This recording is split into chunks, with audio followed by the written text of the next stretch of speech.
Emerging artist na si Zayla nag-release sa kanyang debut single na Karma. Kamakailan lang, pinakilala na sa press ang P-pop emerging artist na si Zayla at kasabay nga nito ay ang release ng kanyang kantang Karma. Si Zayla ay isang Filipino-American singer, songwriter, rapper, and dancer na nagsimula bilang independent artist sa USA. Ayon sa kanya, nagbakasyon lang siya sa Pilipinas pero bilang isang Filipino, naisip niyang ituloy ang kanyang singing career dito sa bansa as a soloist under ng AQ Prime Music.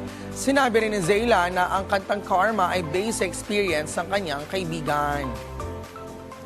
Ginawa kong revenge yung song for that guy na nanakit sa kanya to be able to share din sa other people yung na-experience niya and para alam mo yon, bigyan ng lakas ng loob yung mga taong niloloko. Not just women, you know, kasi lalaki niloloko din naman. But this song is like more of women kasi babae po yung friend ko. So parang naging, yung point of view ng song is for for girl na nag-cheat yung guy.